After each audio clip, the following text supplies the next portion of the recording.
Finally, after 6 years, I've set foot into the only content I've never experienced in GW2 before: raids.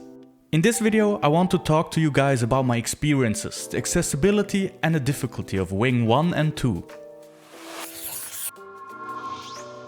Welcome, ladies and gentlemen, Master of None here. As I just mentioned in the intro, I've never set foot into raids before, but why is that? Around the release of Heart of Thorns was the time I was playing most actively, and still I never got into raids. A big reason for me was that my guild that I played with back then basically fell apart 6 or 8 months before the expansion. Ever since then I've mainly been a solo player. Of course, I could have looked for a random group in LFG. I suspect that there were many back then without any requirements since the content was so new, but for me, raids always had the stigma attached to them. Being content that requires a lot of effort, is a really long endeavor, and worst of all, has a lot of downtime. Before continuing, if you enjoy any of my content, please consider subscribing. It really helps a small channel like mine to get more traction. Only when I took a break from Guild Wars 2 and played World of Warcraft for a while, I got into the first raiding content. And to be honest, all the prejudice I had against it was basically true. However, at the same time there was a lot there that I liked as well. The epicness of overcoming a difficult challenge in a big group, the bonds you form with other players and the steady improvement you can see in your gameplay were all things that I really enjoyed. What I didn't enjoy in World of Warcraft raiding was having to show up every week at very specific times. My schedule is usually all over the place, and I just don't like being bound like that. It takes a lot of enjoyment out of the game for me, since it starts to feel more like work.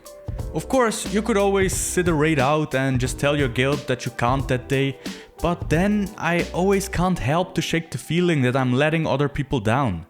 Especially when we are just progressing on a hard boss that we just haven't managed to beat yet. So even in WoW, my raiding experience was quite limited. I raided a bit towards the end of Battle for Azeroth and then went hard on the Shadowlands launch, but that's about it. I wanted to start with this little story so you understand where I'm coming from. Coming back to Guild Wars 2, the raids all of a sudden looked way more accessible to me. You only need 10 players, I didn't have to go and grind out gear to try them, and a raid wing has a lot less bosses compared to World of Warcraft, so the time commitment seemed to be much less.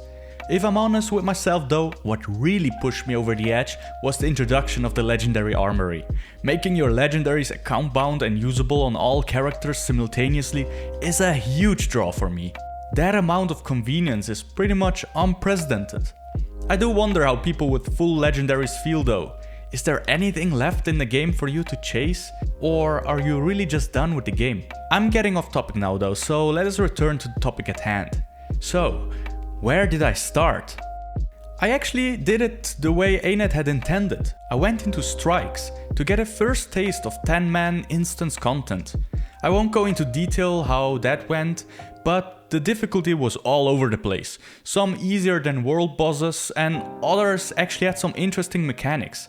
I'll talk more about strikes in an upcoming video, since it's looking like it will be the only instance endgame content we are getting in End of Dragons, and I have some thoughts on that. So the first step after that was to look at the LFG. As expected, there were only raid sellers and groups with really high legendary insights requirements. A token which you get from defeating raid bosses. After that, I looked online for training discords since I remember reading about them on Reddit. I joined the Raid Training Initiative and Crossroad Inn and looked for a training group. I'm not sure what I had expected, but I thought there would be many more groups forming. This was not the case, and I just didn't manage to sign up to a group since they would just instantly fill up when there was a training run announced. A bit discouraged, I let it go for the day and played some PvP instead. The next morning I woke up and was determined to at least see the beginning of a raid. So I gathered my bravery and created my own group. Now this was scary, since I only had some basic knowledge of the bosses, no clue about comms and roles, and of course, never had killed an actual raid boss before. Frantically googling for what roles we had to fill and trying to get organized was the worst part. However, I found this website called GW2raidguides.com which had a really useful visualization on how a composition could look. I'm not sure how meta this is, but it was at least some guidance and made it easier to get a group together. The group literally filled up in 2 or 3 minutes, which I did not expect at all. We went in, I made sure everybody was aware that this was the first time I stepped into a raid, cleared the 3 ads before Veil Guardian and wiped in about 5 seconds. For the people who have not raided in Guild Wars 2 yet, the bosses are in some sort of arena and well, everybody who isn't in the arena when the fight starts gets killed. Half of our squad wasn't, so that's what happened. We did a couple more tries after that and got the boss to about 60%, but that was when the first couple of people started to leave. So I looked for new party members and now we actually also found a druid, so our might up time and healing was way better. And we pretty much killed the first boss on the second attempt. This was pretty much the first learning I took out of the raiding experience. Having the right group composition made it so much easier. It also meant that we could skip most of the mechanics and basically just DPS'd the boss down on the spot. This was kind of a double-edged sword for me, if I'm honest. After Veil Guardian, we beat the next 2 or 3 encounters on the first attempt and only the last boss, Sabbatha, took about 3 or 4 tries.